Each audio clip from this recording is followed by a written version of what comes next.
Bum, bum, bum, bum, bum, bum, bum, bum, bum, bum, bum.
Where are the diamonds, Seafood?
Where are the diamonds, Seafood?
diamond seafood.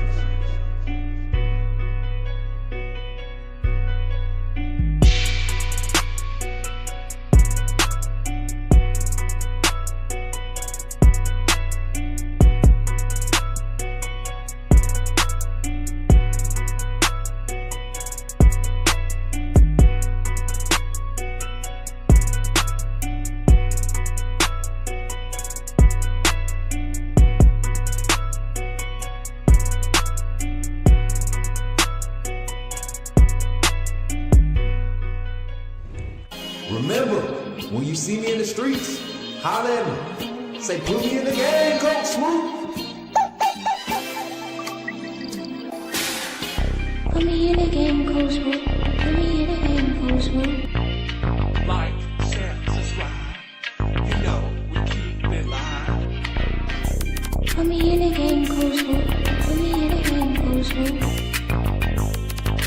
Put me in the game, Coach Smook. Put me in the game, Coach Smook. Put me in the game, Coach Smook. Put me in the game, Coach Smook. Put me in the game, Coach Smook. Put me in the game, Coach Smook. Like, share, subscribe. You know we keep it live.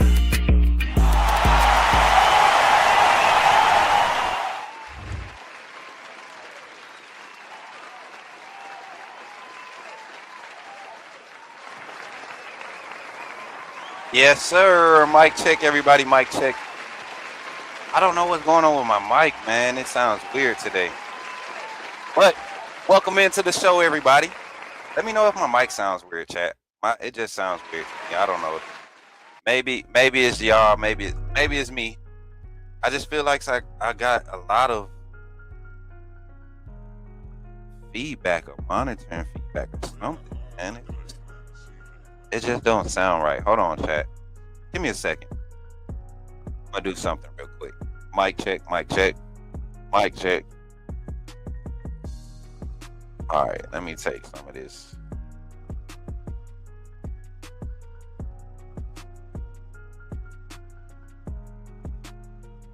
Take some of this power out of it.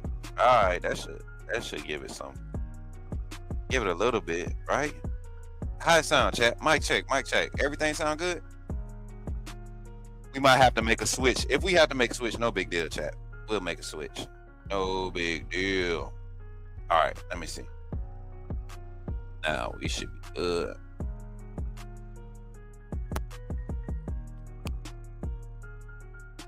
Mic check, mic check. I still hear it. I don't know about y'all, but I can hear it. It sounds horrible to me. What's up, guys? It sounds fine. Okay, I guess I just have to deal with it. But welcome into the show, everybody.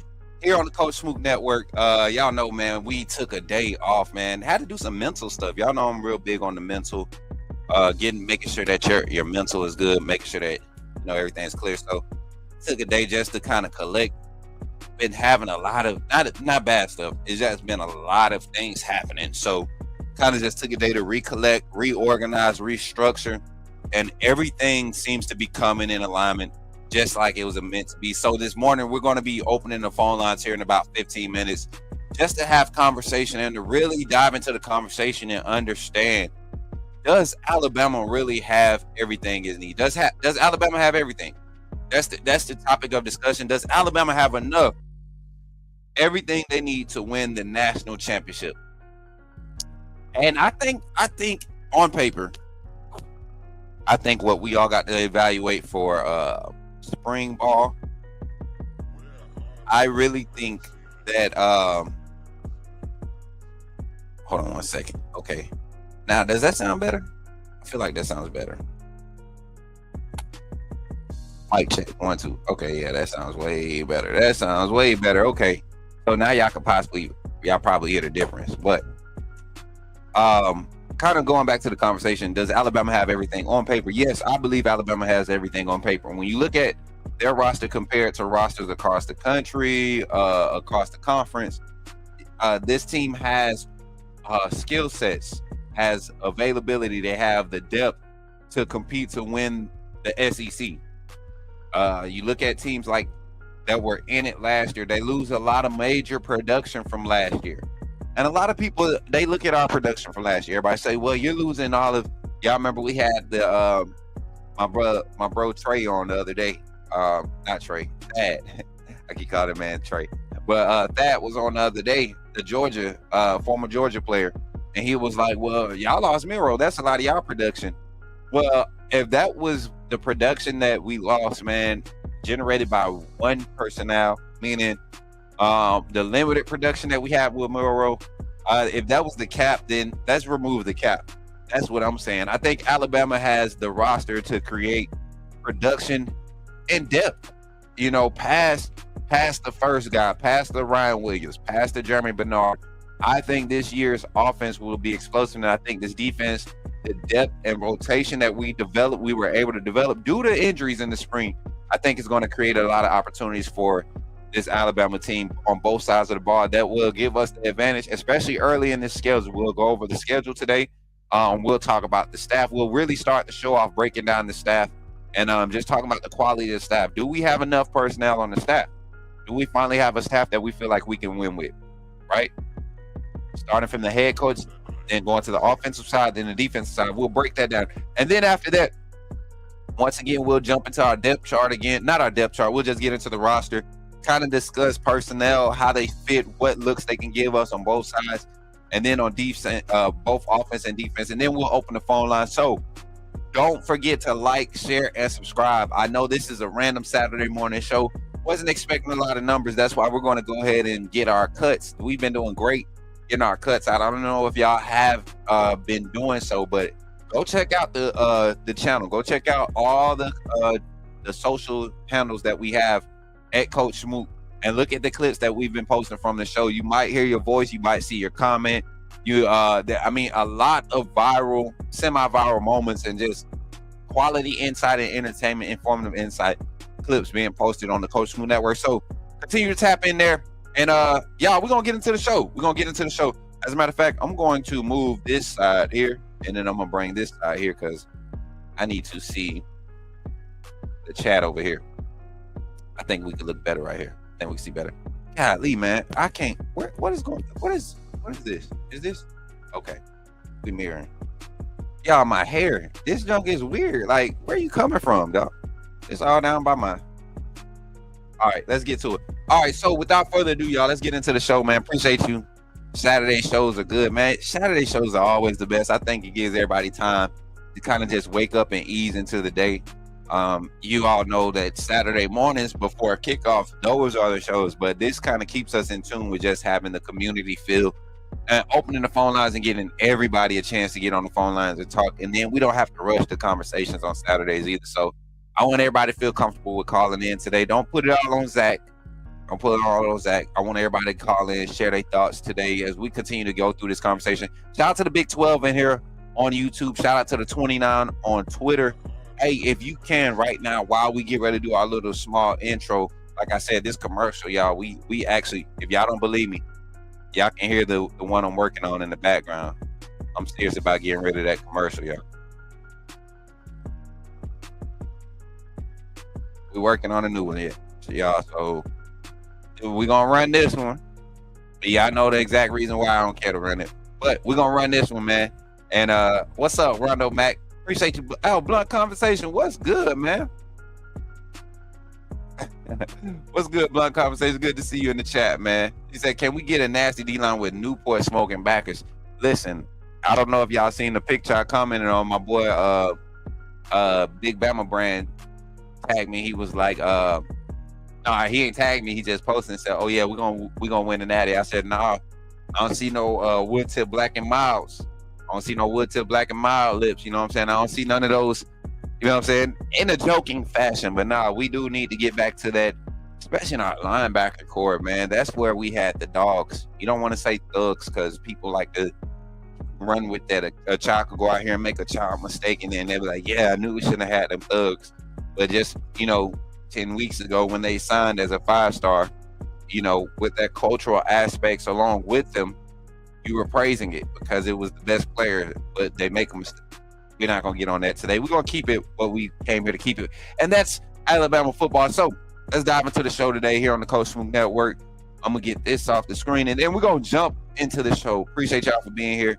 And without further ado, let's get into the game, y'all. Y'all ready to get into it? Because I am. Let's do it. You're talking about Jalen Milroe and the Pips? The perfect weak side linebacker, right?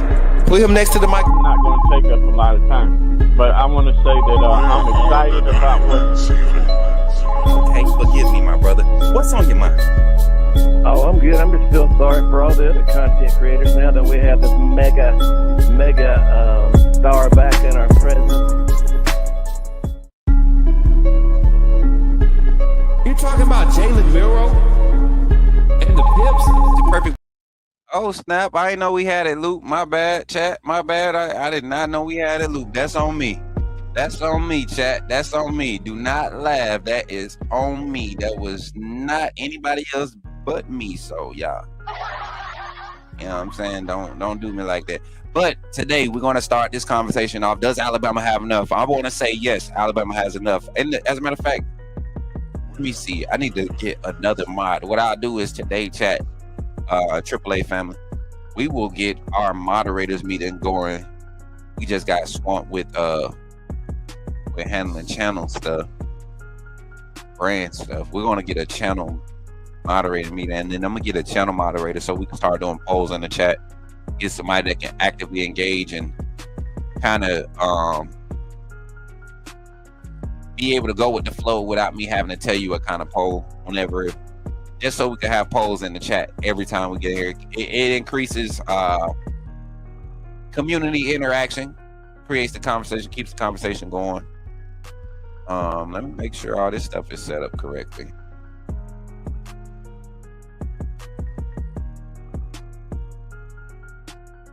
Okay, that's why you guys not getting. All right, so now, if we go out, let me see. I may be able to refresh this. And I need everybody to share right now. I need everybody to share the live right now. I figured out what happened. Let's do a lesson before we get into the conversation. Because everybody's been asking why they're not getting their notifications. I just figured out why. So tap in with me. Y'all get to see the background. What's happening is with StreamYard, and I need everybody to listen right now. Hopefully y'all can hear me over the music. What's happening is StreamYard is, what's going on, guys? Rondo, I see you, man. StreamYard, whenever we create a live link, it does not set us up to be monetized through YouTube, one, nor does it set us up to for the notifications to show out. So for you all that are getting notifications, it's because you're actively engaged on YouTube, right? If you're a YouTube user, you watch a lot of YouTube, your notifications are going to come through. This buzz is getting on my nerves, and I'm really trying to figure out why it's this bad today. Might have to take the headset off because this ain't it. Oh, you know what it is?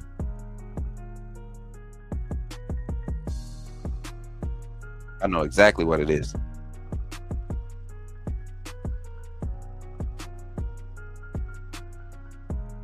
Yep, that's exactly what it is. All right, we're good now. Oh man, I didn't have the thing powered on, the power amp.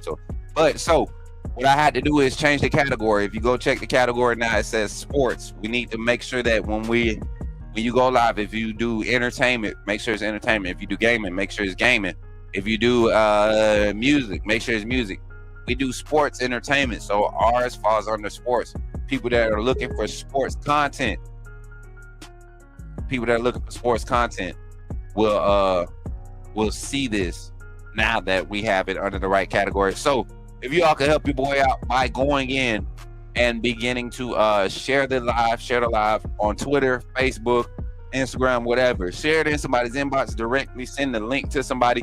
Get them here on the Coach Smook Network as we talk Alabama football. Now, let's get into the conversation, man. I want to talk about this Alabama staff. Does Alabama have a national championship caliber staff? First of all, my lips feel dry and crusty, but we're not going to talk about that. Does Alabama have a national championship caliber staff? I think so. You have a coach. Not only has he won a national championship at some level, meaning, as you all know, Kalen DeBoer won 3 NAIA national championships during his 6 years as a head coach. I want to say he was a head coach for 6 years. A head coach, not a coach, but a head coach for 6 years at the NAIA level. So every other year, basically, on average, he was winning a national, playing for or winning a national championship. If you look at just the overall odds, does this staff have enough though to follow that up? Yes. We just talked about Kalen DeBoer's resume, how everywhere he's been, he's won. 2-year turnaround. That's what we call him. Turnaround Kalen, turnaround DeBoer.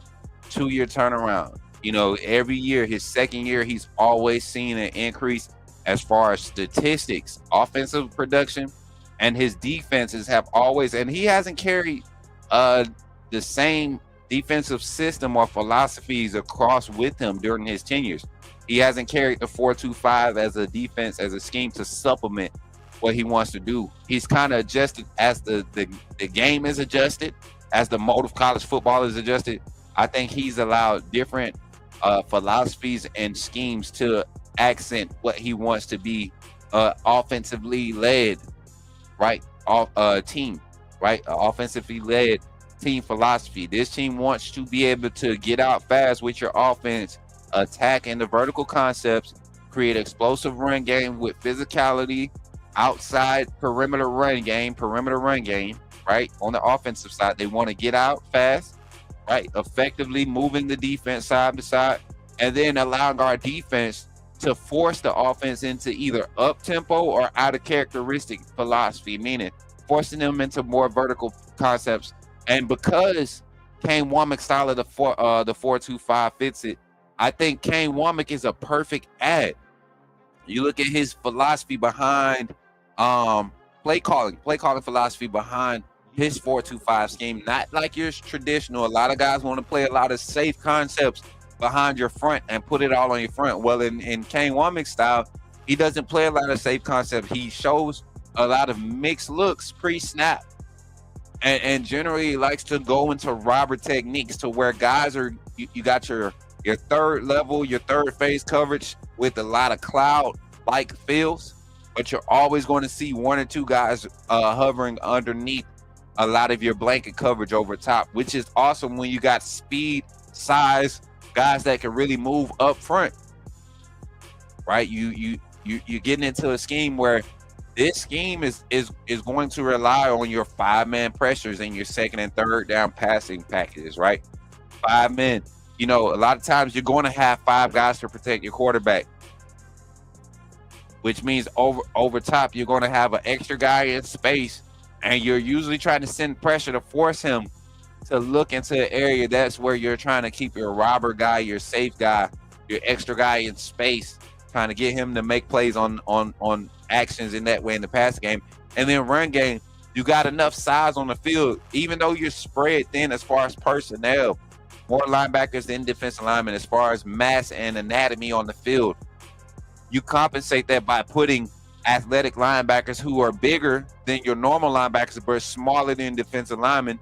You compensate that by putting strong safeties who are bigger than cornerbacks, maybe a little bit slower than cornerbacks, but faster and better coverage, and faster than linebackers, bigger than corners, and have better coverage than linebackers. You put them at the strong safety spot, the Husky spot, Rover and Husky spot, allow them to play in the overhang, good run support, good coverage. That's how you use the anatomy of this defense, and Kane Womack's scheme utilizes that with personnel. And Alabama just so happened to have a lot of players that fit the personnel.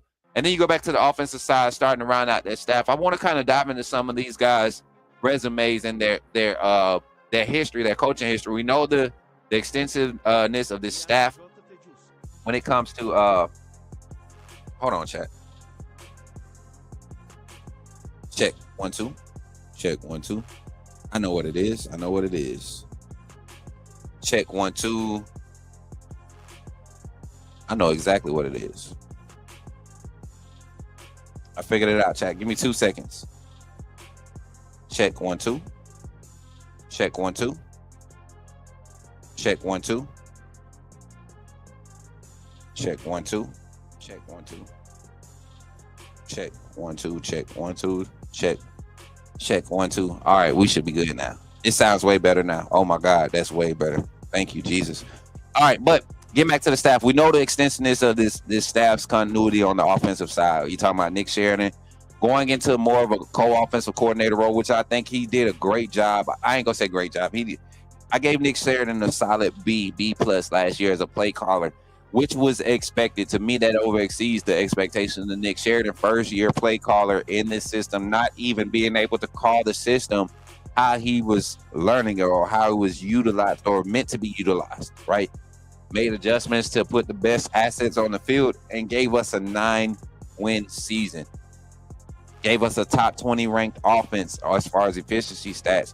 The numbers didn't feel like it. Like if you go look at the stats from last year's offensive numbers, they didn't feel like we had any type of offense, but we were still one of the more explosive offenses. It's not as consistent as you would want, but one of the more explosive. Now you go and you bring back Ryan Grubb, a familiarity from a standpoint where he has that extensive play calling experience at the collegiate level. Even had a good Seattle's offense last year in the NFL was not garbage. For them to let him go, we knew that goes to show my theory of his whole process as far as him becoming a coach and going to the league last year. It was more so of a Band-Aid process. You have a young head coach in Seattle, which is turning over. They're basically doing a whole franchise. They're turning over a new leaf. They're rebuilding from the ground up. They go and hire a young head coach. Not a lot of coaches in the league want to go and be a coordinator or an assistant coach to a young guy who's quote unquote unproven. Ryan Grubb, it was convenient for him. You stay in work. You don't have to go stay at Washington and stress about recruiting. Your team of recruiting personnel and all of that stuff is already left with Kalen DeBoer. Other people, they've been going and taking new jobs.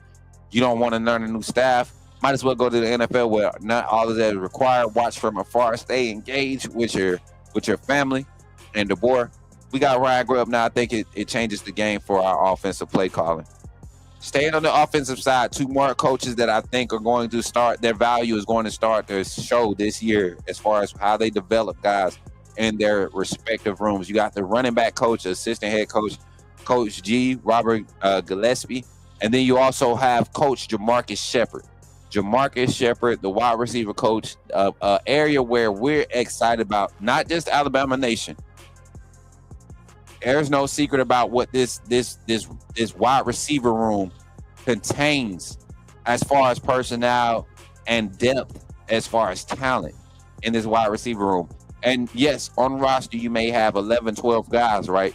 But each one of these guys could go and start at a Power 5 school right now. I'm talking about from my quote-unquote youngest, lowest ranked guy in Bubba Hampton all the way up to your star guy in Ryan Williams, Isaiah Horton, Jeremy Bernard. Those guys, any from 1 to 12, you can go and get any one of these guys off of this Alabama roster, and they have an opportunity to be an impact player.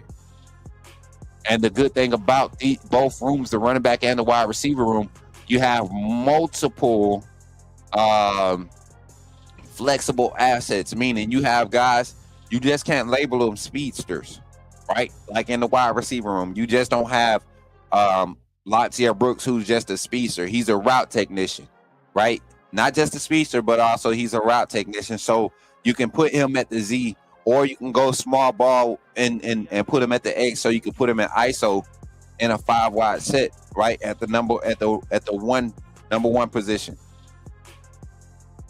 And not just expect him to just try to beat guys on the boundary up the field. Get him to get in some cross field actions, clearing out from mid clear outs and bringing your perimeter guys across the middle. It's a lot that you're going to be able to do because of the different skill sets in this wide receiver room. But then you turn the page over. If you're having a good defensive play calling day against our passing game, you have to go and defend a 5 or 6 man rotation in the running back room. Not realistically, you can't say I don't think we're going to the bag where you're using 6 running backs in a game, right? As far as an actual game plan, but you have 6 guys in that room that the 3 that you're going to use, primarily for your game plan. All 3 of these guys are all-purpose backs, in my opinion. Not Dre Washington and Daniel Hill, Richard Young, and Jam Miller. All 3 of these guys can catch out the backfield. All 3 of these guys have speed. All 3 of these guys can be physical runners. All 3 of these guys can be bell cows to where you can hand either one of them 25 plus carries a game, and they will, I believe, will increase in production with the more carries. But you don't have to lay it on one guy this year. You get to use this quad. So the development of that depth of talent, a lot of talent in both rooms. We talk about the running back room. Jam Miller, Richard Young. Both of these guys were top 3 backs in their respective classes, coming out a year apart from each other. Then you go to Daniel Hill, another top 5 back in his class. Kevin Riley, top 10 back in his class. Him and Daniel Hill came in the same class. Well, no, I think Kevin Riley was a top 25.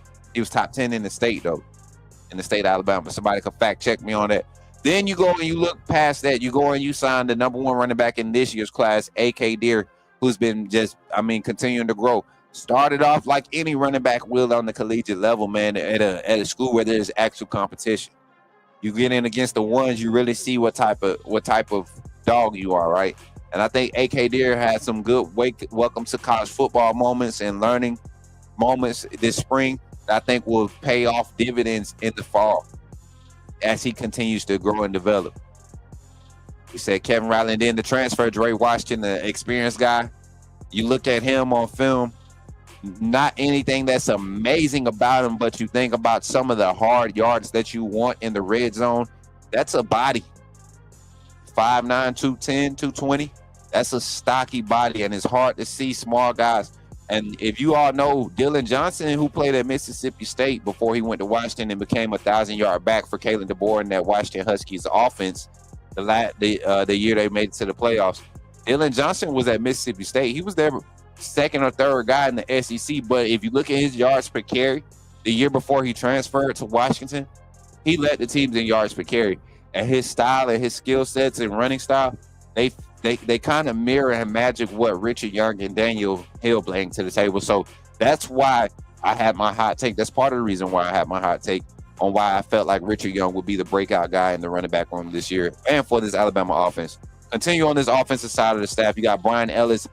This guy is a freaking guru when it comes to tight end development or offensive blocking scheme development. Brian Ellis, I don't think we value him enough. And then, of course, Chris Cap. This guy, Coach Cap, could be a head coach at just about 20-25 Power 5 schools right now in major conferences. 20-25 will take Coach Cap's experience and his expertise as a head coach. And I think he could be more of a team manager, game manager, right, coach, instead of trying to scheme up everything. He's that type of guy. He can assemble up assets to work around him to where he can just manage a game. I think he manages the offensive line room very well with a lot of the issues we had last year with scheme change and then also getting guys developed. I think our offensive line start to show up later in the season. And with the depth of competition that we have, we probably go get 1 or 2 tackles out the portal to create some quality competition on that offensive line. And I think we'll see these guys start to see some quality competition and development there. And that's it for the offensive staff. Somebody that's on the sidelines that's not really offense. They're not on the sidelines, but somebody that I know personally that's connected, that is going to be that fills us in a lot on the type of guys that Shep wants. Coach Kevin Green. He's a recruiting coordinator right now, but a lot of your recruiting coordinators, Courtney Morgan himself also, you'll see them in practice engaged because they're former players themselves. And that's just a plus, man. When you have guys that actually go out and develop or evaluate talent that you plan on adding to the roster, having guys like Kevin Green, who's played at multiple levels, played at the NFL level, played at the collegiate level, was a quality recruiter in high school. You have him on your staff as a recruiter. He can go out and really kind of be, without all the extra responsibilities of a coach, right, game plan stuff. He can really evaluate talent and understand from a coaching standpoint, scheme and how guys can develop into being a fit for the scheme to come along. Let's jump into the comments real quick. I see some more people just popped in, man. Greg McKinney, what's good? Hey, run the comments up in the chat. Do you all think this could be the best Alabama offensive staff we've seen since Lane Kiffin year 1 at Alabama under Coach Saban? And I wouldn't even say Lane Kiffin year 1. I would say Lane Kiffin year 1 because Blake Sims in that offense they set some records that year. He broke a passing touchdown record. A lot of people don't want to remember that. I think he also had a passing yardage record. Blake Sims did. And then Jalen Hurts the following year, the rushing touchdown record by our quarterback. That was all under Kiffin. So we saw a lot of generational changes, or I want to say facelifts with Alabama's offense over the past 15, 20 years. Can this offense be one of the most prolific that we've seen in recent years past? Let me put a poll in the chat.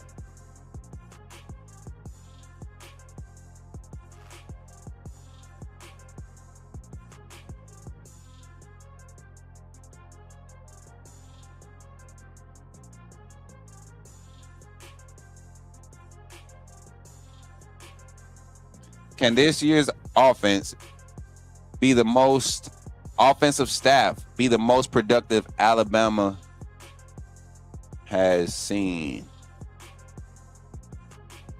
6, Kiffin.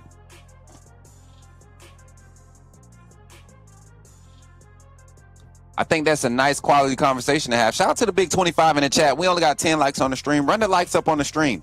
25 in the chat on YouTube. Run the likes up on the stream. Like, share. Make sure you're subscribed to the channel. Also, checking in. Look, don't jump out now because I done called you out. 25. Go ahead and come back. The 25th person. And I know, you know what's funny?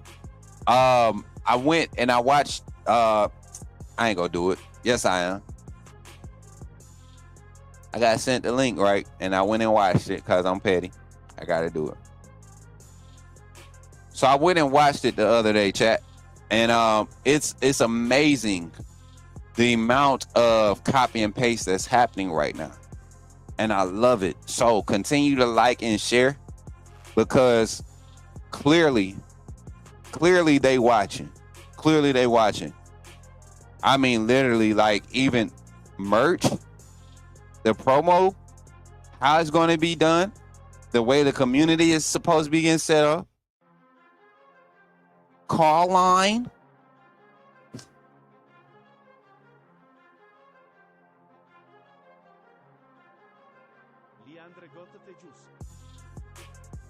I had to be petty. I'm sorry. I just had to do it one time. But anyways, make sure y'all run the likes up on the stream. We getting up there. Yes, go ahead and run them up. We at 13. Go ahead and run them up. Let's get up to 25 likes on this stream, man. This is a Saturday stream, a random Saturday stream. We got about 7 more minutes before we open the phone line. So y'all continue to run it up. Now let's look at the defensive staff, man. We got to. I think this is the side of the ball. And yes, we had to let Coach Hitchler go. I think Coach Hitchler was I think he was more inclined to stay than leaving, but I think this staff saw something, an opportunity to open up some space to really secure Ryan Grubb's transition in. And if you look at where the team struggled last year, we didn't struggle at no time at the safety position, that I believe. At no time did we struggle. Yes, did the safeties give up a play here and there? Yes, once or twice throughout the season, 3 or 4 times. Not a lot. They were not a liability at no point in time. Some can say that's due to Colin Hitchler. I think it's more so a scheme fit with Kane Womack. And I think that's the conversation that had to be had before they let Hitchler go. We have a scheme fit to where we feel the cornerbacks have to benefit the most from tutelage. Mo Lindquist, his style, his technique is benefiting his defense. The corners were actually one of the more efficient groups in the country, right? Our cornerback productivity, the lack of production against our corners kept our passing defense efficiency stats in the top 10, top 15. So you look at what Mo was able to do as far as development and coverage, teaching the read and react type of scheme or concept, philosophy, mindset, right? You go and get him some help. And Coach Jason Jones. And I'm going to go ahead and pull this back up, chat. Go ahead and pull this back up. First, let's talk about Kane Womack, the defensive coordinator. We all know what the type of mindset he's going to bring in. Very aggressive in his play calling style. We know the lineage he comes from. His dad, David Womack, is a well-known guy as far as in the Southeast, as far as the 4-2-5 scheme and what it entails. He really if you want to be honest, he was the one that really started the extensiveness and flexibility of the 3-4 nickel, right? So Kane Womack continuing to add on to that with the nuances and the changes in the game of football. He's starting to adjust his style and making it a lot more aggressive and a lot more attractive to edge rushers, inside linebackers, interior defensive linemen, right? In our defense, the bandit is a defensive end. Defensive ends, I think we see an overhaul in recruiting defensive ends over the next 2 classes, because if you look at what we have available now, you got guys like Keon Keeley, who's going to be eligible for the draft after this year. You got LT Overton. You got Kelby Collins. You got Fatul Henry. Guys at the defensive end position that are going to be eligible for the draft. All of those guys can go. And you got a lot of guys in that wolf room that can go to that bandit position. You got some defensive tackles like Jordan Renard or Edric Hill that could play at the bandit position, in my opinion, had the skill sets. But you really want to go and overhaul this year. Landon Simmons coming in is going to be another interior prospect. There's another prospect, and while we're on the topic of recruiting, there's a guy that I've been talking about for the past few years. I've been talking about it for hey, chat, I got to do this. I got to do this. Chat, give me a second. I got to do this. I'm about to cry. It's crazy. I'm not gonna do it right now. I gotta keep my bearings. Keep it pro, Scoop. Smook. I'm calling myself Scoop. That's what my granny called me. But there's a prospect that I was just literally about to talk about, and I literally got a text from somebody that really matters. And I dropped a bug in their ear, and they're on the Alabama staff. I said, hey, go check out this defensive lineman. When I say he's developed, and he is going to be a top 5 defensive lineman in that class. He's going to be a top defensive lineman in this 26 class. Aiden Kane, he's just transferred to Gainesville High School. We just offered, and I think we have a commitment from Matthews at Gainesville, Jamarian Matthews. I think he's leaning towards committing to Alabama. I will be going to Gainesville High School this summer, this fall. I've been building a relationship with that staff, and we're gonna. That's becoming a hotbed. That area of Atlanta, Metro Atlanta, is becoming a hotbed for Atlanta. Courtney Morgan loves it up there. I don't know what it is about that area, but they love him up there. And we might see a few flips coming out of that area. Powder Springs, even up in the Mill Creek area where Luke Metz came from. Alabama is starting to really plant their flag in Northeast Georgia. We've always had a stronghold kind of on South Florida. We don't see many prospects coming from there. We're not going as heavy there because when you're seeing our West Coast connection starting to spread with this staff. But Northeast Georgia has been producing in South Tennessee, Southeast Tennessee, Southwest Tennessee, Jersey, New York. We've been going and getting some gems out of those spots. Our recruiting pipeline is so far spread. That's why I think we're still remaining competitive, because we're not limited in our pipeline. So we don't have to dial in on NIL as much as other schools like Ole Miss, whose pipeline may be solid, but they don't get to, as far as high school recruiting, they don't have as much of a staple and effect, and as far as a market presence in a lot of parts that Alabama does. So it's a lot that goes into it. But Aiden Kane is a name. I'm telling y'all, I've been talking about this young man for about 2 years now. And I'm telling you, he is what Tim Keenan was for us for the past few years, and what we thought we were going to get from him, like a Quentin Williams type, right? Tim Keenan's good, but we haven't had a Quentin Williams. I think Steve Bowler is the next possible Quentin Williams, but then Aiden Kane, I know for sure, sophomore year college, he's going to be on somebody's radar, and if he's not if Duke can't keep his commitment, which is going to be a hard feat. I think Duke knows it's going to be a hard feat. That's why they dialed in to get him so early. They saw what I saw, which is smart. But when you talk about putting guys in the league, you're talking about a guy that knows how to develop defensive linemen and get them to the league. Bump one-on-one production. When you talk about being able to get guys good film to put them in the league and get them high draft ratings, Freddie Roach knows how to do that with his defensive linemen. He's averaging 2.1 defensive lineman in the first 60 picks. 2.1. No other recruiter or defensive line coach is doing that. Not even Bo Davis, surprisingly. So I like what we have in the defensive staff from that standpoint. Kane Womack, Freddie Roach right there at the front of it, right? And believe it or not, Freddie Roach has more of a vocal input with the defensive scheme, because the defensive front is where you need your bread and butters. That's where your money is for this scheme to be effective. Shout out to DJ German. What's good, man? Good to see you. Good to see you. Good morning. You take Georgia in recruiting, that's tough. Yeah. You know what? And that's what I'm saying. That's why I think this Alabama staff has enough. I think this staff has enough.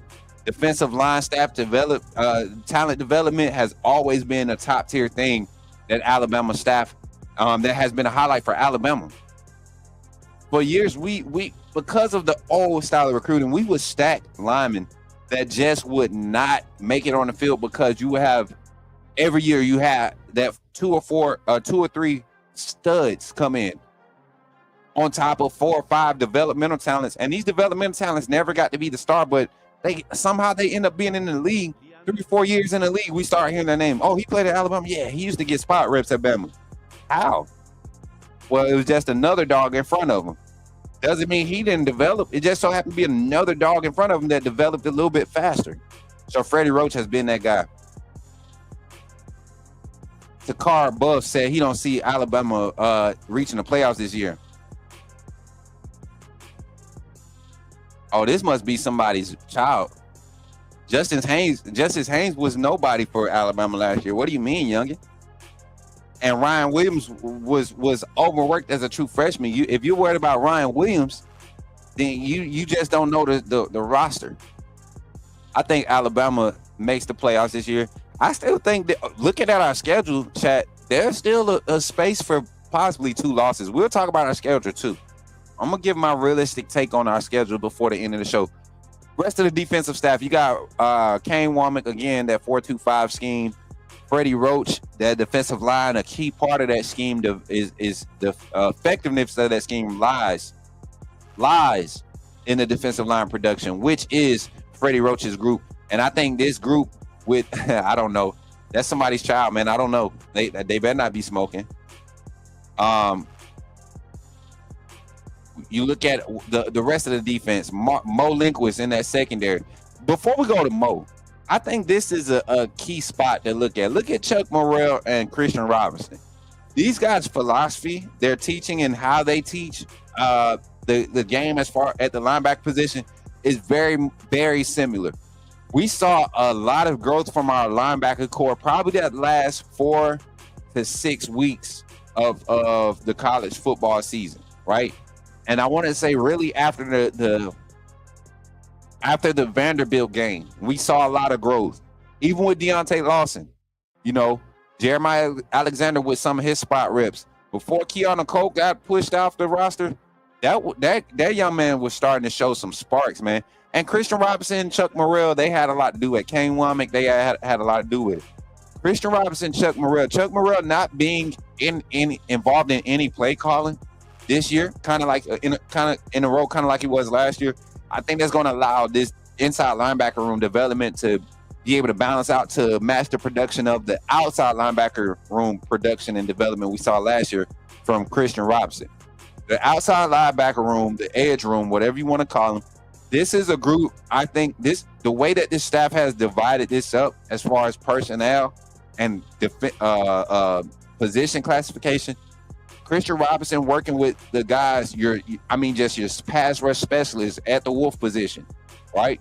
Guys who are that's what he works with solely. And to me, that is going to be, we saw how productive it was last year with Quay Rusar and his development and how he was able to be a key part when Q-Rob went down. We saw it when guys like Yancy Pierre start to have to play more minutes. You saw when LT Overton, who had to play some of the Wolf position, got over in that position, and his development, having to work some blocks with that group in development during practice. You see the techniques and things carrying over. So Robinson And Morel's cross training with the linebacker assets we have, the skill sets we have in the linebacker room, both inside and outside linebacker, creates a lot of curiosity for production for coming into the season. And with Kane Womack's style of play calling, if they're able to show consistently, 2-3 guys depth wise, especially at the Wolf position, you can go 3 guys deep and have the just continue to have production. This can be a dangerous defense. We saw how quality of a defense this was last year closing out. Top 10 efficiency stats ended the year with. Top 10 in the nation. Top 10 in the nation efficiency stats. Overall stats, I think, was number 20, 21, 22. But efficiency stats, top 10, finished in the country. So, Morrell, Robinson there. Mo Link was in the secondary. And we talked about this earlier. I talked about Coach Mo. We know about Mo from last year. The ad that I'm happy about is Coach Jason Jones. Coach Jason Jones, former Alabama player. Let me pull up his bio. Let me see if I can get his bio up.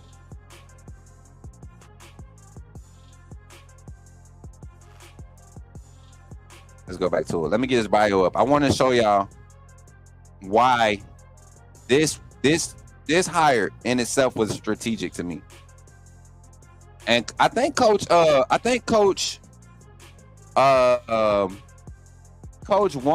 spoke on this, right? Bama was smashed. Go back, Mary J. Bama would smash your buffs like gangsta in Detroit. Colorado's defense ain't gonna take them nowhere. Listen, man, I don't know if this is a real Colorado fan, but that team has so much hype, and they're hoping to win 4 games this year. They lost so much. Now, 2026, they're going to be a team. They'll have a lot more experience. They should be able to retain some guys, but they've lost so much. So I don't see Colorado seeing a lot of success this year. Deborah, hey, what's good? Hey, stop. You almost got me sounding like, Deborah almost got me sounding like what's... Add one more way on there. We got you. Our schedule not that easy, as difficult as always. Facts, DJ. And I think that's going to cause us to maybe find ourselves in 2 tough games this year with the type of teams. The good thing is both of the games you got a lot of questions on their side, so it's probably about just It's about it's about assuming the momentum early. Y'all just became relevant. Facts. What Kareem got to say? What's up, Kareem? Welcome in, brother. He said, Smook, I saw your clip with that Georgia guy, and it almost pissed me off watching. I do not like these Georgia guys. I hate them worse than Auburn and Tennessee. I love how Georgia fans try to keep on harkening on this back-to-back thing, like they didn't see it happen twice before them, right? Or 3 times before them, right? And this is current era. As a matter of fact, the funny thing about my bro, that is, man, shouting. I think he was at Georgia while Bama was doing the back-to-back, almost trying to 3-peat. So I think he knows too well. Nah. See, Wade, you trying to get in trouble. I ain't gonna do that. Colorado too small for us, Bluff. Hey, man. Hey, Buff, you gonna have to take your Colorado talk somewhere else. You distracting the stuff that's important. But back to the conversation, the defensive line staff, talent development. We saw the secondary really grow last year, right? We saw we saw Colin Hitchler in that safety room develop. We saw the biggest thing we saw develop and produce was the cornerbacks. You saw Jalen Mbakwe didn't play cornerback his last 2 years of high school football. Not full-time anyways. I know he played some snaps, but he was a full-time quarterback his junior and his senior year. The starting quarterback got hurt his junior year. I think the 4th game of his junior year, he took his team to the playoffs. They went out in the 2nd round. Senior year comes into the season. Before the 1st game of the season, quarterback get hurt. They put him right back there. He takes him to the state playoffs, him and Ryan Williams. 8 touchdowns between the 2 of them. Classic game. You had to be there to freaking know what it felt like. All right. Then you turn around, you get him in that secondary room. You develop him, and Coach Mo, you develop him. Xavier Brown, a true freshman. Zay Mincy, a true freshman. Deshaun Jones, a transfer who probably didn't see the development that he wanted at Purdue. I mean, Wake Forest comes in is a perfect fit. You get another corner. You take Red Morgan, you make him a Husky, kind of at the safety position, but you're developing him at the corner now. Like, you got a lot of development in Coach Mo, right? And a lot of the technique that you want to teach, you want that to be in your safety room. So you go and you look at Coach Jason Jones and you look at his resume, right? Look at the positions that he's coached, right? And look at when he coached. When Coach Histler was at Indiana, right? I mean, not Indiana. When Coach Histler was at Wisconsin, coaching up the same technique that the Indiana coaches and Kane Womack left behind at Indiana, right? The safeties coach at Indiana was Jason Jones. Who else has ties to Indiana? Kane Womack. Who else has ties to Indiana? Kalen DeBoer, right? But you look at his SEC ties, the co-defensive coordinator for the safeties coach. Look at these years when he did this at Ole Miss, from 2013 to 2018. Let's think about those years. When did Alabama and Ole Miss really have they bouts? When did Ole Miss defense, like those years where they were able to get in our offenses, he had a part to play in that. Don't want to talk about his time at Oklahoma State. Wasn't really anything to talk about or anything produced from that. But then just the ties, being a former Bama player also kind of gives, he understands and it means a little bit more. Means a little bit more. So Mary J ain't playing. But my thing is this: Jason Jones was the marquee hire for this defensive staff. One, because Histler, I believe, was a guy that was irreplaceable. But when you look at the development, the style of play, the philosophy, you look at what Coach Mo does with development and technique, right? You get a guy that's familiar with it, you bring him in, and you kind of could spread out just technique development across the secondary. And that creates what we have now, what the staff believes that they have now going forward: flexibility. You don't have, 10 guys limited to safety, corner. You got 8 or 9 guys in this 16-man room across the board of defensive backs, safeties, corners together. Probably have 16 personnel.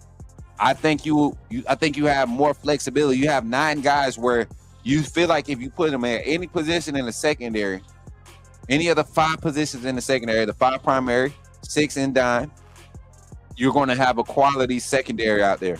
And that's because you hired a guy like Jason Jones. So I look again in the polls. We got a poll in the chat. We got 15 votes, 20 likes on the stream. Y'all get them likes up, man. Let's get up to 25 likes. We got 30 in the chat on YouTube. Get them likes up on the stream. Let's get up to 25. We got 73% that say that says this year's offensive staff will be the most productive staff since Kiffin.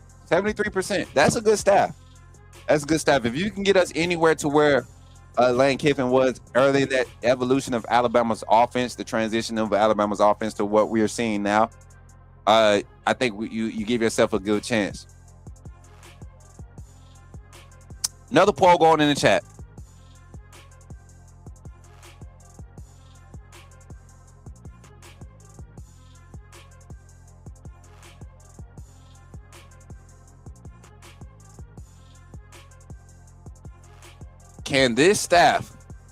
Is this staff going to be able to produce a top 5 ranked defense? Yes or no in the chat.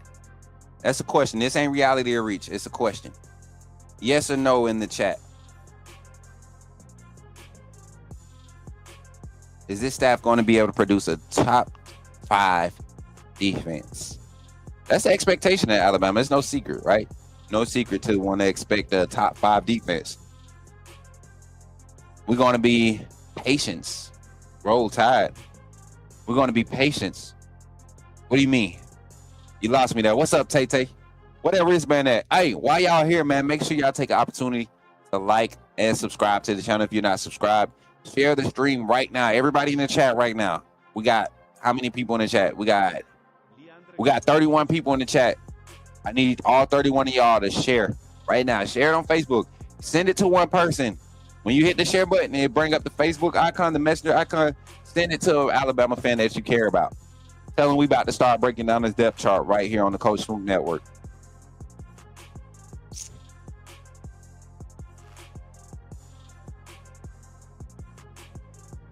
And then while we do that, while we get this ready, chat, I'm gonna do something else too.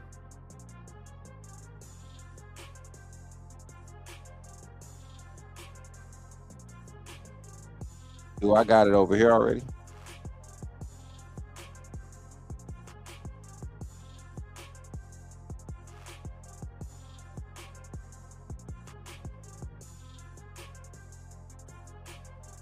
All right, I can get it real quick. Easy. Easy, baby.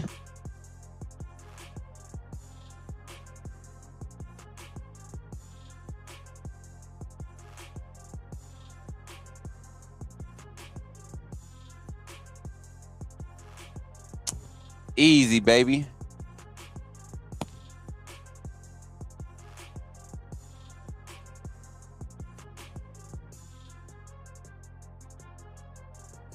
All right, so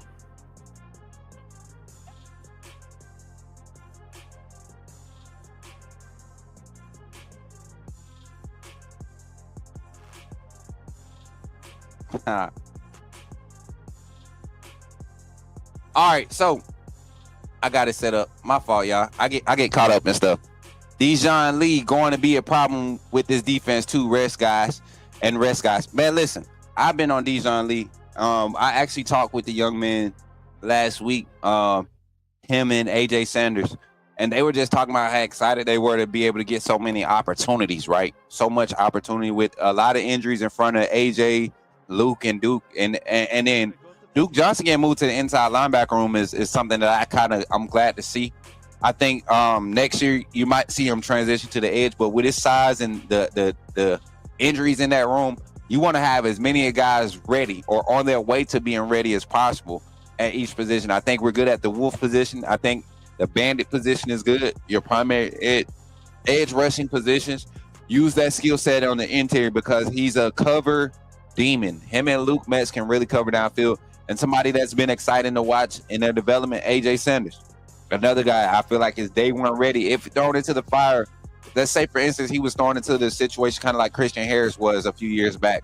True freshman linebacker starting on the interior, having to make calls. I think AJ Sanders is probably one of the most prepared. I will continue to say this and yell this from the mountaintops. He is the next coming of our Rolando McClain. He is our next Rolando McClain. The next number 25 on Alabama's defense needs to be.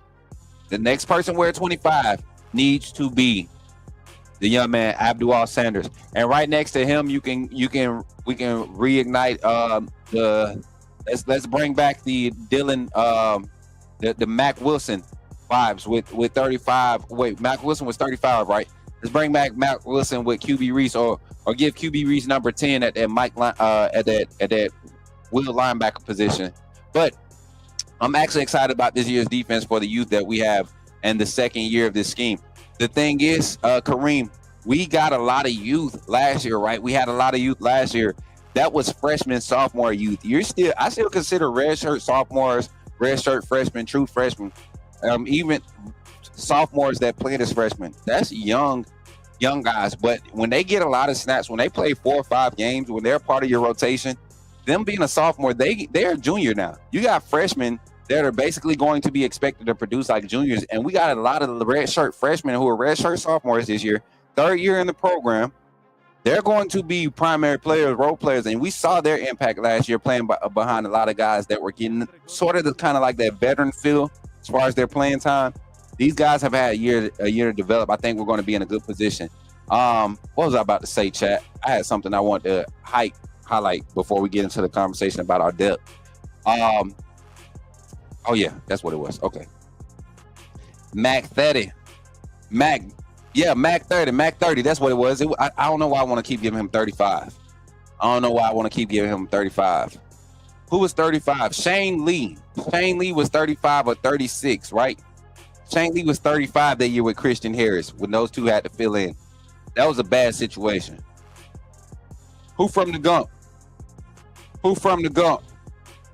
We down here in Montgomery. DJ, you from the Gump, man? Oh, Mac Wilson from the Gump. Yeah, he went to Carver, didn't it? Or did he go to Lanier? Mac Wilson went to Lanier. No, he went to Carver. I think Mac went to Carver. I can't remember. Anyways, chat. Back to the conversation. So we believe the defensive staff. I think this is going to be a quality defensive staff. I think it's going to be top 10, top 5. I think top three defense when it's all said and done. The amount of talent. We talked a little bit about personnel. We've been highlighting personnel for weeks now. We've been talking about it. I think today we get to really kind of just speculate a little bit. We talk about the spots that where we feel like had the biggest boost, right? In on the roster this year. And to be honest, if I had to give my vote, I'm gonna put a poll in the chat. If I had to say which spot on this team that got the biggest boost from last year to this year, as far as depth of talent, mean a lot of guys that have to play, and when you play them because you want them to not just get reps because they're there, but they can be just as good as the guy you put out there first. And I want to say that's the defensive line. You have 14 guys, I believe, and I'm gonna make sure I pull this roster up over here too. And put a football roster up. I think you have 14 defensive linemen right now on roster. 14 scholarship defensive linemen. Let me count them up. 1, 2, 3, 4, 5, 6, 7, 8, 9.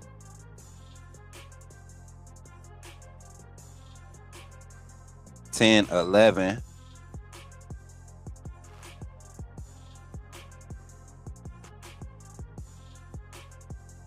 You got 11, and then you got Landon Simmons coming in, right, to add to that depth. So you got 12 guys. 12 guys, I believe this staff, if needed, if they wanted to, and I think they're going to go 9-10 heavy. That's why we saw some of the guys leave last year. They didn't make that 9-10 cutoff, and I think I was right. As far as how Kane Womack and this staff rotated guys. We saw that rotation. We saw a lot of defensive front rotation last year. As long as guys were healthy, we saw these guys rotate. I like our secondary too. I don't think we have the depth there. But what we have, I like all of them. Definitely want to get our cornerback room back up to that 10 mark, that 10 scholarship guys. Got to get that safety room back up to 6, 7 guys, right? Especially with 105 scholarships, I think is the number now. Scholarships, you can get the roster count. So, D-line though, 12 guys, I believe. Even with Landon Simmons, he can give you 3 or 4 quality reps as a true freshman. Skill set, just natural ability. He can give you quality reps. Asai Fega is your youngest guy in that room right now, right? Development-wise, you're not expecting him to get to the quarterback. You want him to be a gap stuffer. So for our 2-gap scheme concepts or play calls, guys like him, Tim Keenan, they come in, they're good rotational assets. That's how you keep from getting guys burnt out. No need to burn Team Keenan out with a bunch of 1-gap calls. You got Edric Hill, you got James Smith, you got Jordan Renard, big bodies that can play interior, still can give you good run fits, but can shoot the gaps and get to the quarterback. Oh yeah, I do. D Major, I think you will probably have some weaknesses with maybe Asai Fega because he's not as big as the rest of the guys in that room, right? He's a little bit more of your undersized with the height, but definitely going to get you. Going to be that bowling ball in the middle that can get to the ball. Straight work ethic. Y'all know how the Polynesian, the culture. You know how those guys are built, man. Those Samoan guys, those guys are built, and that mentality wise, they're tough. That's why you see a lot of them have success at the linebacker position, the running back position, the physical position that require physicality, D line, O line. That's what their culture breeds. So, and he fits that mold to play the interior for the defensive line at Alabama. Part of the primary reason why Alabama goes out and gets him. Freddie Rose goes out and gets him. You need middle, other interior stuffers like Asai Fega. So Asai Fega is probably the one that you would be limited with. I don't think you get as much quality pass rush right with him on the interior, but he can play. You struggling with the run game, you go against a team, run heavy team, he's a good fit. Same thing with Steve Bowler. Steve Bowler, to me, he's probably more elusive and more effective on both facets of the game at his green stage, right? A young guy in the game of football. I think he's going to be more effective than Tim Keenan once everything comes together. You look at his size, he's more so of the bigger frame, bigger size that you want in 6'4", 300, right? And then Tim Keenan, he's just a technician, does it all, makes the big plays, can get to the quarterback when you need him to, can disrupt the pocket, can two gap, can shoot gaps. Tim Keenan does it all. Look at the rest of the defensive line. And this is why I say that you can go all 12, all 11, all 12 right now on the roster. Look at these names, D. Keon Keeley, LT Overton, Kelby Collins, and Fatul Henry at the bandit position, your traditional defensive end spot, right? Keon Keeley, 6'5", 280. LT Overton, 6'5", 280. Kelby Collins, 6'4", 285. All of these guys in their frames, man, they just fit the build of what Coach Saban would classify as a defensive end, right? But these guys are uber athletes. Lateral speed is there, right? You're telling me that you can't put either one of those four guys on Auburn's roster or Florida's roster, and these are teams that got good defensive players.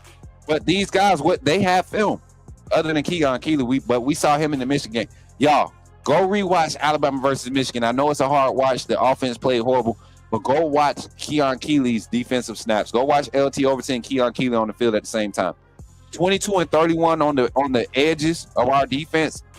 I think you can go to. It makes it hard to keep you from having four traditional defensive linemen in his 4-2-5 scheme, right? It makes you almost regret not being able to make your wolf play the weak side linebacker position and still have two quality inside linebacker guys, coverage guys, and run fillers on the field, and still have the back end coverage. You could go to 4-4, or 4-3 style defense, or 3-4 style defense, and bring in personnel wise, bring in defensive ends and limit your coverage on the back end with your defensive backs. But in today's day and age, you'll be playing with fire. But so many assets available. And then back to the defensive tackles, man. Like I said, you got nose guards, then you got defensive tackles. Jeremiah Beeman is a guy that I believe will play at the bandit, will play at the tackle and the nose guard position. He will play all three. You will see 92 everywhere. Same with 94. I don't even know why I care to make a defensive line depth chart, because there will not be any set rotation. Too many assets. Jordan Renard, James Smith, going to be two of your primary guys playing at defensive tackle position. I think they're going to be the steady dose of guys. You look at those guys. I think the lowest ranked guy in that class, in that room, just in that position right there, I think the lowest ranked guy was Edric Hill, 3-star. I think Edric Hill was maybe a 4-star. I know Jordan Renard and Jeremiah Beeman were both 4-stars. Same with James Smith. James Smith ended up being a 5-star, I believe. 4-star. He was a 4-star. But I think Edric Hill was a 4-star. But he had the same grades, prospect grades, as the other defensive linemen that were 4-stars and 5-stars.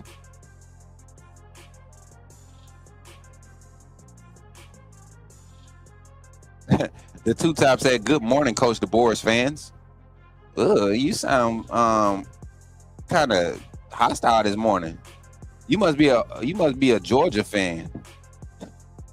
Y'all always come in with hostility. It's sad, man. Y'all made the playoffs, we didn't, and y'all still got to come and try to troll us. Like, shouldn't it be the other way around? Shouldn't the quote unquote loser be trying to chase down the winner to troll? Y'all made the playoffs after losing to us. Let's make it. Let me correct myself. Georgia made the playoffs after losing to Alabama and likes to troll Alabama fans. Oh my God. Make it make sense, chat. Anyways, but look at the defensive line. I think that's probably the group that we're going to see the biggest production, depth of talent, everything is there. That's going to be the group that we see offensive side.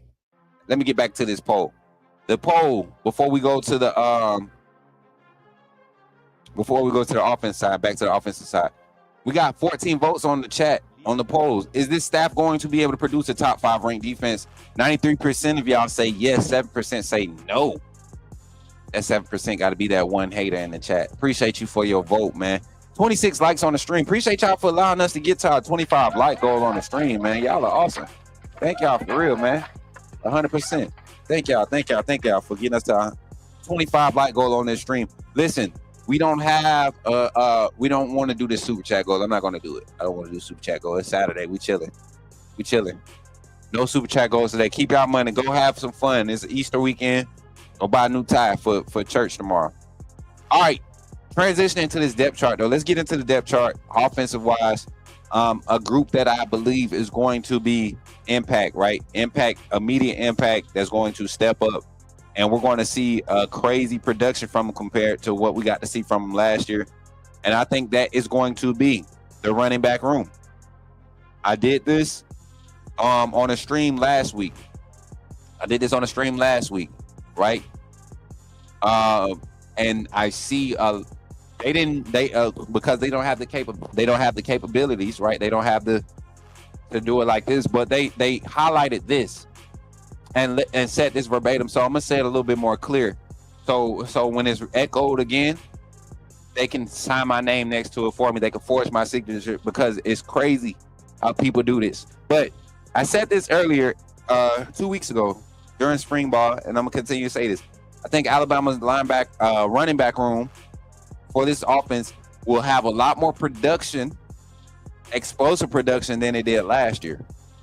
We know that Jalen Milroe called his number a lot. That's what the offense required at that point in time last year. But if you look at production-wise, yards per carry, he was not the most productive runner in our run game. He was not the most productive. Yes, he had the most touchdowns. Yes, he had the most attempts. Yes, he had the most yards, but he's not the most productive. Yards per carry, carry per average, right? Average per carry is what matters to me. And when this offensive line was struggling early in the season, both Richard Young before his injury, both Justice Haynes and Jam Miller, all were averaging 4.6 plus yards per carry. 4.6 plus yards per carry. So to me, it wasn't necessarily a scheme thing or a play calling thing. It was just a matter of Jalen Milroe not making the right handoffs, not making the right reads when he had the options. And that, to me, that's going to be fixed. That's a known fact. We're past Jalen Milroe. We understand what he was up against to try to be the quarterback of this offense last year. And it came to a peak and it stopped. We're past that. Now this year, you have 3 quarterbacks in the room who are more so, not necessarily traditional quarterbacks, but they understand the scheme a lot better. Got Ty Simpson, who has got another year under his belt, another offseason right under his belt. Austin Mack, who's now 3 years in this system. Keelan Russell, who's coming into the system as a true freshman, is understanding and picking up well at a high rate.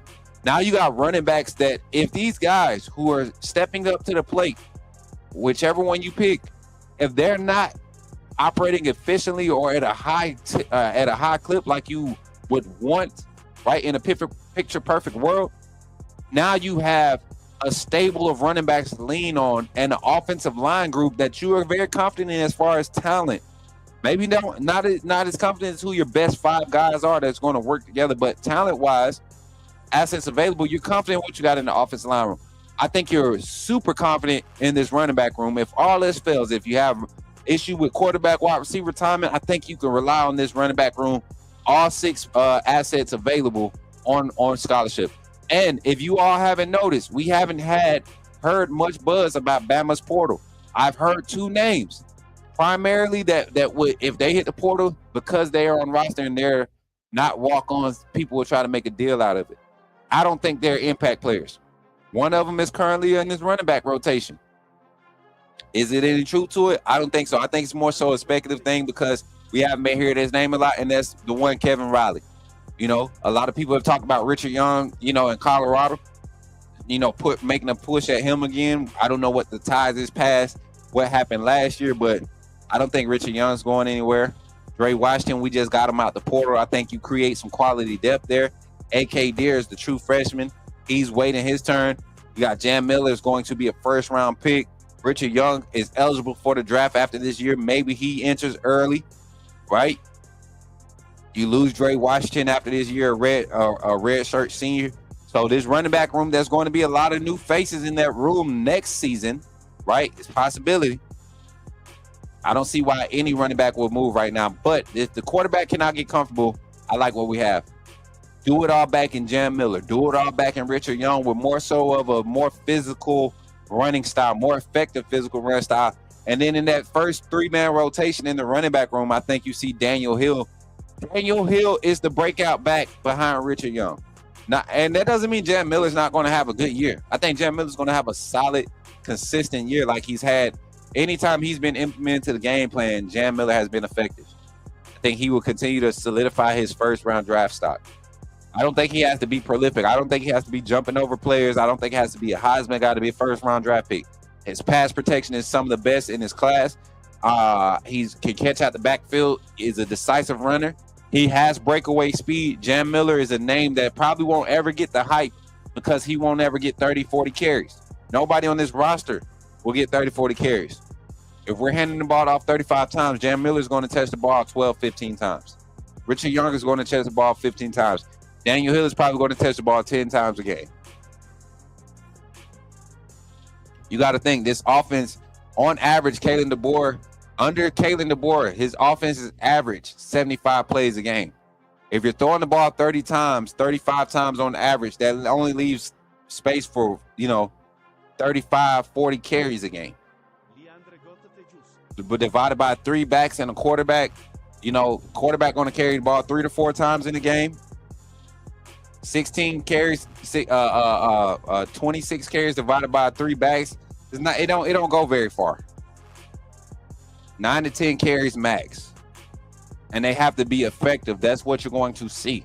So this room is perfect. And then you got the young guys, Kevin Riley, Dre Washington, AK Deer developing behind this. I think Dre Washington kind of moves up further into that rotation when you get into the red zone. But this is the depth of talent. I think we have the most quality depth of talent at this running back room. This is a room where, knock on wood, you can afford 3 injuries in this room and still have 2 primary backs and still compete with everybody else in your conference.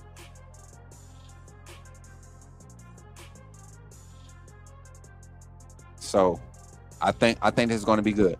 And then just, again, we all know what's happening with the quarterback rotation. I stand on this. This is my final quarterback depth chart. That's funny. Bama Standard told me Jam going to be toting that rock all night. Well, DJ, congrats. Mary J, you funny. Mary J, you funny. Mary J, no, you can take it now. You funny, Mary J. DJ, I'm gonna say this, man. Talking to people in the organization, talking to staff members and people that actually the rotation, the depth in the running back room is going to be utilized. This is not a situation that they had at Washington where Dylan Johnson was a senior back and then your next 2 guys behind him were true freshmen, right? You have Richard Young, a redshirt sophomore, basically a junior. You have Jam Miller, a senior, right? You have Daniel Hill, a sophomore, and you got Kevin Riley, a redshirt freshman, basically a sophomore.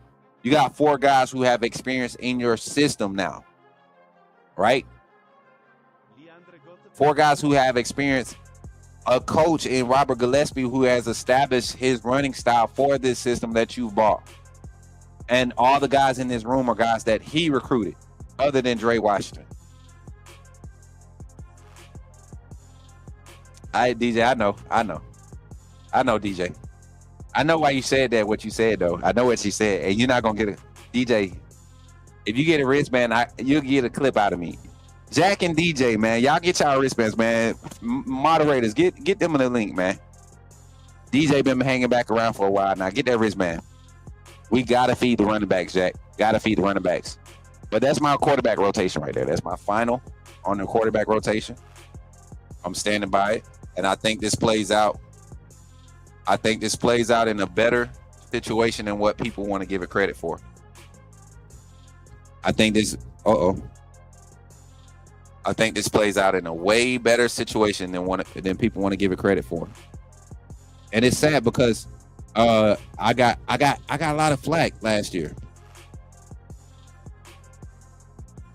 I got a lot of flack last year for believing that if Jalen Milroe struggled last year, that Ty Simpson should be the guy to replace him and would not give the reins back. I got flack for that 2 years in a row, as a matter of fact.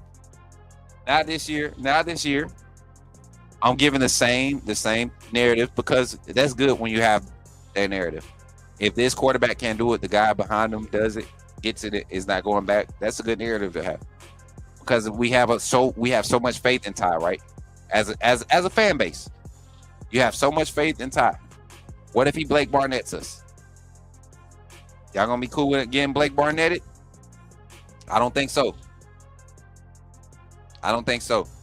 Hey, DJ Graham, I guarantee you we go 3 or 4 on backs. I guarantee you this year we will have 4 backs with more than 15 carries.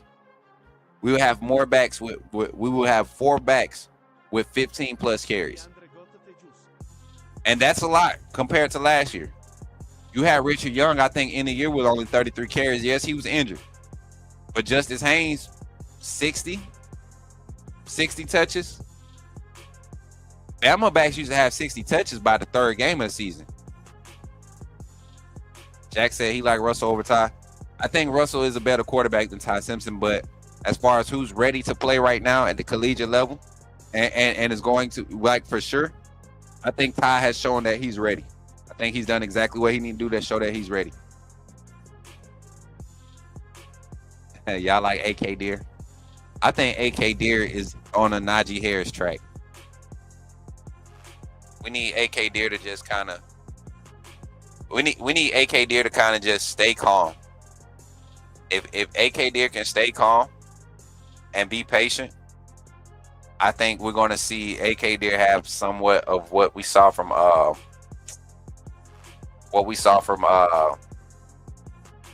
Najee Harris.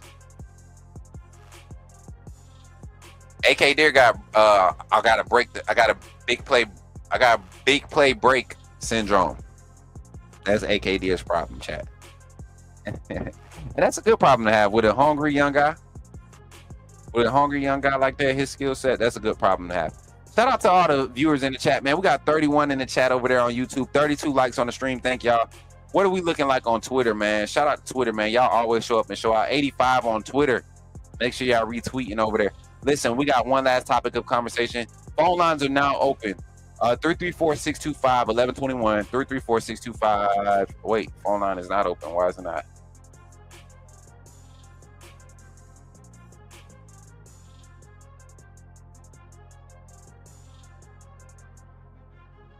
And then we got a recording after this. We got a recording to do after this. And then after that, we're going to get into this show. We got Warzone today, y'all. Coach Smook getting back on Warzone.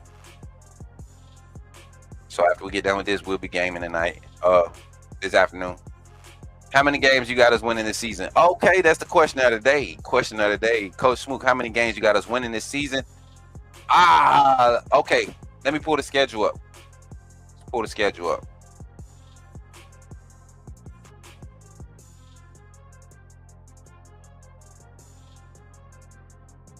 Alabama 2025 football schedule.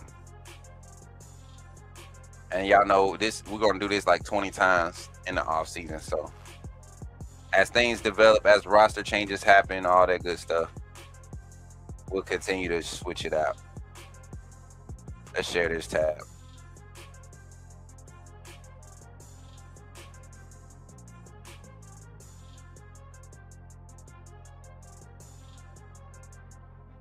All right, so how many games I got us winning? Let's walk through it. Florida State, I got us going into Doak Campbell and winning big. I think Florida State might end up having a sneaky good season, just not in week 1 against us. ULM at home. Gotta demolish them. We'll actually be at the first home game of the season, September 6th. Coach Smook Network. Y'all want to hang out with me? We'll be tailgating. We won't have a setup like we did last time, but we'll be tailgating with some people. That's a win. So 2-0, 3-0 versus Wisconsin, 4-0 at Georgia.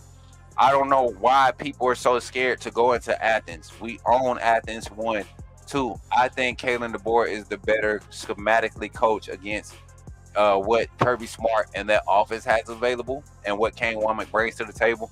I think we get to force them into an uncharacteristic gameplay. And I think we come back a lot more physical this year, knowing that we're going to be able to be extensive in our gameplay development. I think we come back a lot more physical in our gaamenplay calling this year. Ryan Grubb is going to be a difference, and that's when we're going to start to see Vanderbilt coming in. I think we get our get back. Missouri, we get to go down there and beat them. Tennessee, we got to figure out what's going to happen with Tennessee. I don't think they have the quarterback play to do it this year. Nico was their saving grace. He was the key to the wide receiver development, I believe. They got a lot of wide receivers, got a lot of defensive linemen. They don't have a strong secondary. They wide receivers look great in spring ball because they secondary look garbage. That's my honest opinion. So Tennessee got a lot of questions. I think we beat them. At South Carolina, they lost a lot, but this is that time of year. October is that time of year when weird stuff happens, right? I think South Carolina puts us to the test. Do we win? That's one I have thrown up in the air, the weird one. LSU coming in. I think, what's the boy name? Mettenberger up at LSU. I think LSU coming to T-Town. They might have a little chip on their shoulder from last year. They will have the more experienced team, right? They match up very well. That's one that I'm if I had to pick one that we might drop, LSU might be one that we drop at home, and that would be a tough one to sit there and accept and watch us drop at home. Oklahoma coming home to us, it's homecoming. I don't see us losing that one. Oklahoma defense will be a struggle, but I still think they're about a year removed from having something great happen with the offense. And I think Mateer is a great guy. You know, Jason comes over here and hollers about you know, their quarterback that they got from the portal and the offensive scheme, where they're going to go through the same type of situation Alabama went through last year, trying to usher in a whole new offensive scheme and skill sets to match that. Is going to take time. I don't think you figure that out this year. I don't think you catch Kane Womack off guard this year either. He's used to playing against that style of offense. And then, of course, we know the offensive struggles we had against Oklahoma last year and Brett Venables' defense. I don't think it was a play calling issue, more so an execution thing. What I know is an execution thing. I think we get that win. Eastern Illinois should be a cupcake game. We plan to do our AAA tailgate that weekend, right, for that home game. And then Saturday, November 29th at Auburn in Jordan-Hare, I will be in Auburn. I will be collabing with a Auburn content creator. That whole week we'll be doing some back and forth stuff.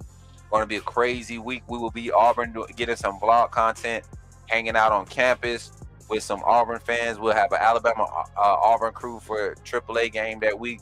And I think I'm trying to get tailgate party committee to come and host a tailgate party committee to host a tailgate party for the Iron Bowl that weekend. I'm not sure if they'll be at the Georgia Tech one because they predominantly do Georgia, but I think if we can get enough noise around it with the fan bases, and we have a good community here.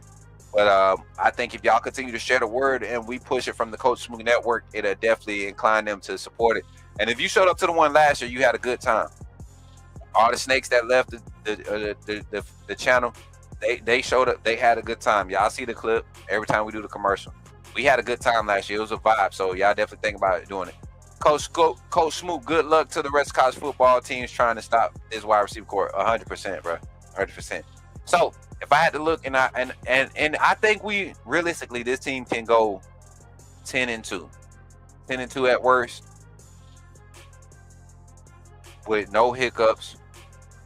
9-3 at worst, 9-3 with hiccups, right? At best, this is a 12-0 season. I always think this team had Alabama, when you have a talented roster, right? If things come together early, this could be an undefeated season. It's going to be hard for anybody to go undefeated. So for that, my final prediction, not my final prediction, my initial prediction for Alabama, the over/under for Alabama win losses right now is 8.5.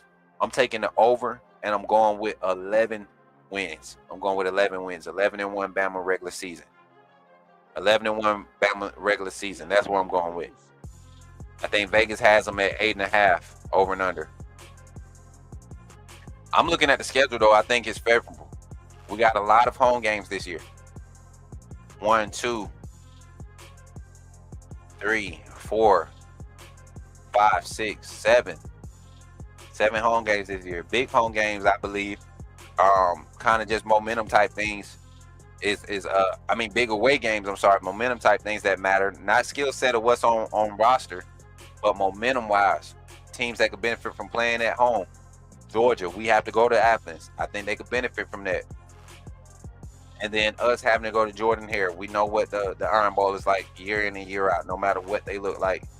And Auburn looks horrible. Jackson Arnold looks horrible. But they always look horrible.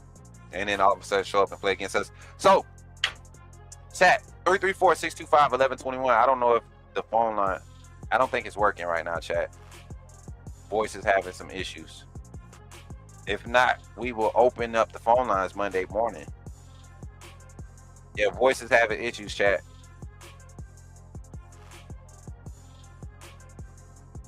So we can't do the phone line today. Kind of sad. Let me try one more time. I'm gonna try to log in one more time, chat. Refresh. All right, phone line is open. Phone line is open. Try and call in now. 334-625-1121. 334-625-1121. Call in, say your name, and put me in the game, coach. And I'll get you on the phone line. Give me your thoughts, man, as we talk about this Alabama football squad going into this 2025 season. Some of you all are very excited. Some of you all are very nervous because we missed the playoffs, didn't win the natty, all that, blah, blah, blah. I think we are in the perfect position, chat. I think we just need to calm down, relax, and really enjoy it. After this spring game, I think more people need to understand that Alabama's more so in a position to win than a lot of teams are. All right. First phone call on the line. Let's see it. Call from Zach Willie. To accept, press 1. Send a voicemail, press 2. Yo, what's up, Zach? What's up, man? You in the game. Talk to me, man. What's going? Man, I'm feeling good, Zach. Feeling good, buddy. How you feeling, buddy? I'm over here. Sorry, Zach. I'm trying to get the screen set up for the phone call. Go ahead, Zach. You good, man? Yeah, I'm excited for the season because I believe this season we're gonna be better prepared because anytime you try or implement a new offense or a new defense, you're gonna have your ups and downs, your roller coaster rides, your bumps in the road, and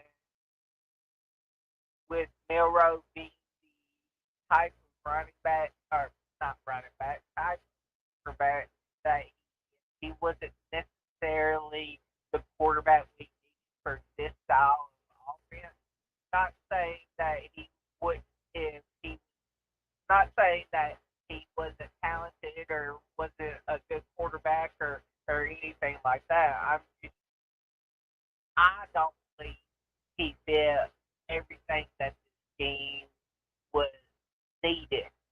Let me put it like that. And Ty Simpson, the Keelan Russell, the Austin Mack of the world, we have a quarterback that is more what this system needs. Mm-hmm. And so I think production-wise, our production will be a lot better this year than it was last year. Right. And I think you're right. You're right on the head, Zach. And we do this a lot, man. This staff, man, last year we saw how they were able to navigate, right?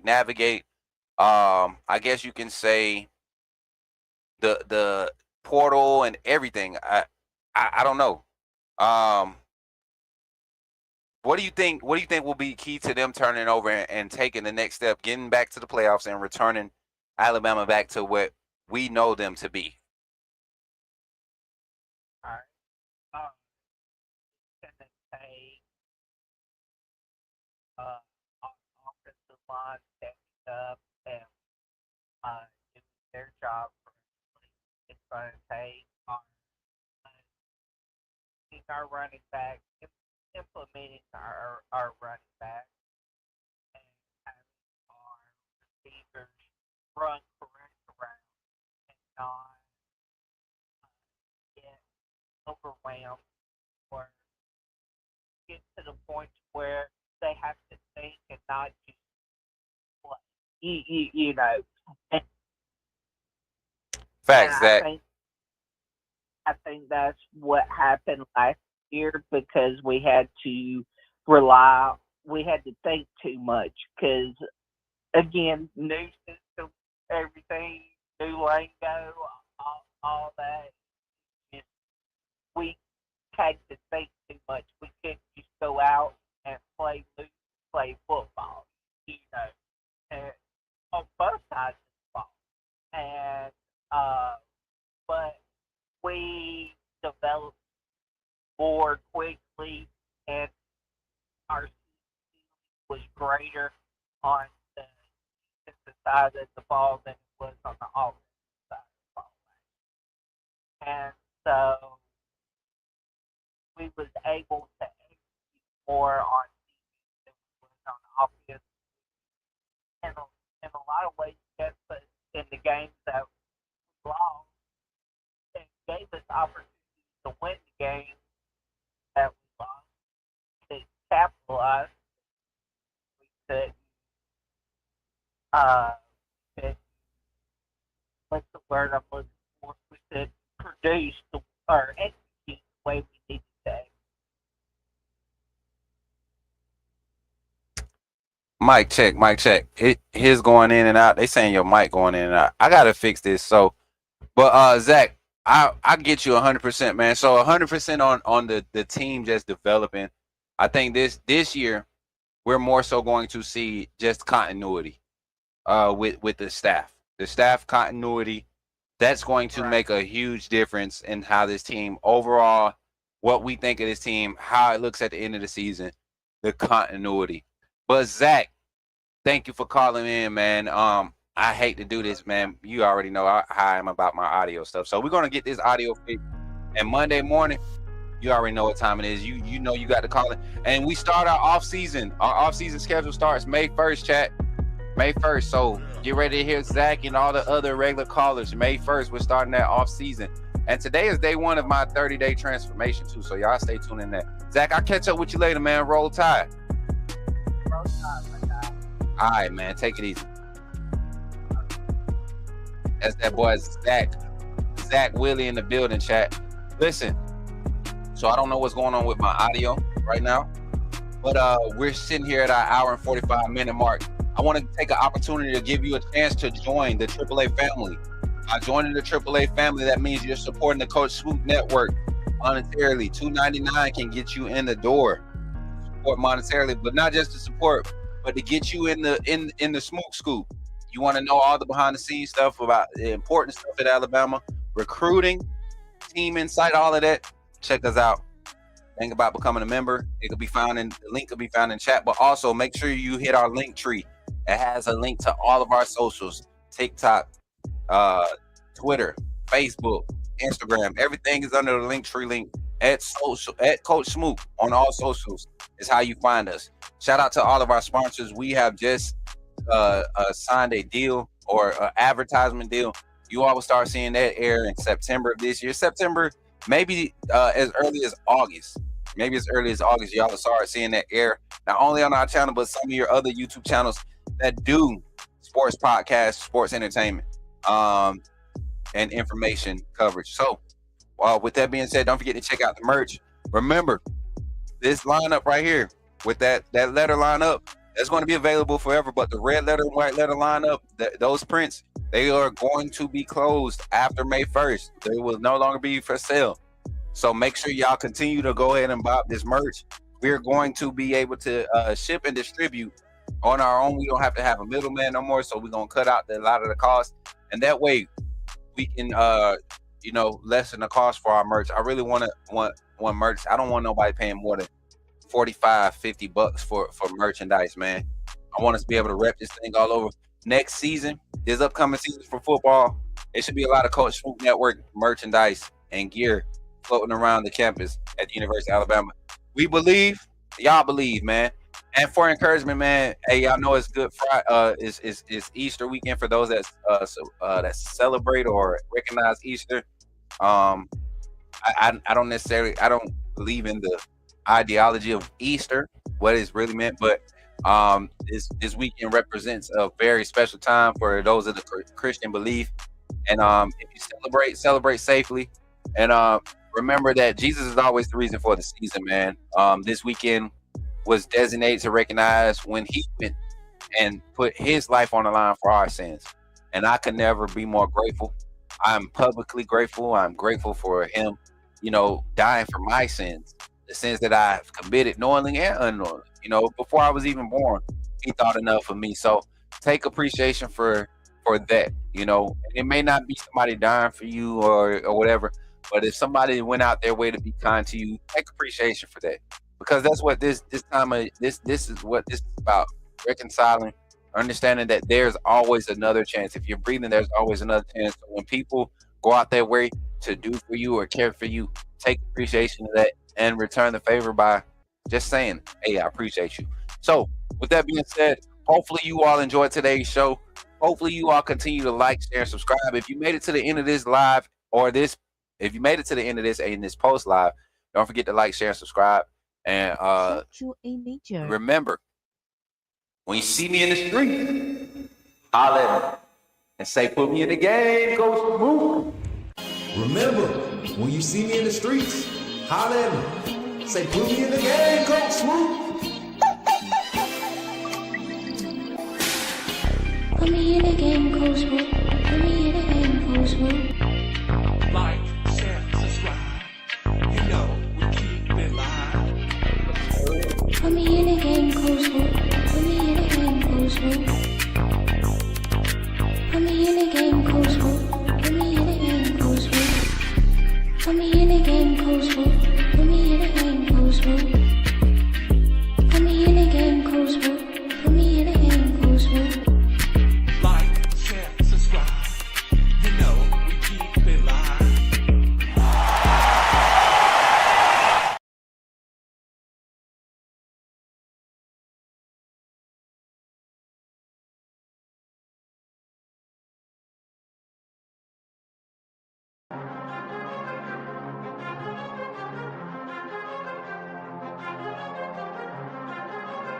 Leandre Gotte Tejus.